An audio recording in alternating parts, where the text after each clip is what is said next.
Cari Swan here. I'm here to speak in support of Agenda Item 20, the cataloging of items containing sexual content in our libraries. It seems a little unusual for me. Typically, I'm up here speaking on things like building, zoning, accountability. But before I evolved into a political activist, I was an Uber volunteer mom.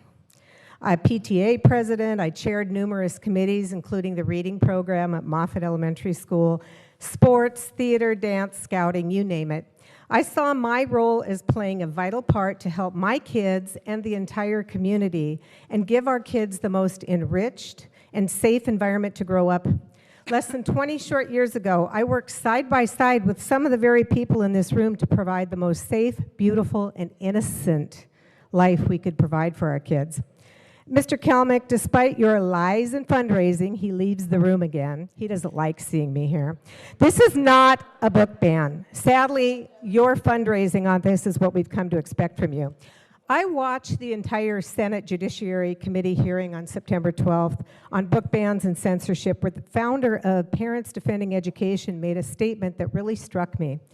She pointed out that 20 short years ago, if a child went to their teacher and talked about sex, it would be strongly considered that that child is being sexually abused and probably turned over to Child Protective Services. It reminded me of when my son was in scouting. He's an Eagle Scout. I'm very proud of that. All parent volunteers had to take a course called Youth Protection, Protection of Youth. And by the way, the Boy Scouts of America still employs this very meaningful safeguard. If a boy showed up with any of the pornographic books from our library, it would have required us as parents and leaders to take action, as pornography is strictly prohibited among the Boy Scouts. Do you know that California has penal code against adults distributing pornography to children? Does that mean our librarians are in violation of penal code?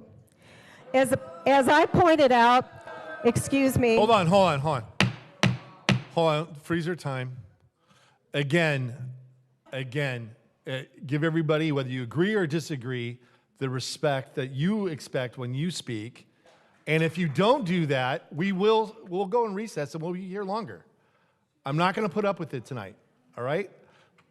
Again, please continue. Thank you. I hope I can reclaim some time. As pointed out in the Senate testimony, this is or should be a common sense issue. If our tax dollars are going to pay for libraries and their staff, they should be accountable for what is legal and age appropriate. But mostly, it is surreal to me that there are parents and grandparents opposing common sense safeguards.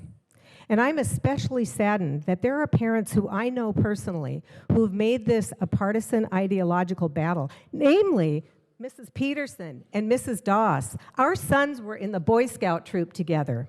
10 seconds. We may disagree ideologically, but as a society, if we cannot protect the innocence of children, if that's not common ground and our most basic responsibility, how do we survive as a civil society? Thank you. Thanks for being here. Thank you. Thank you.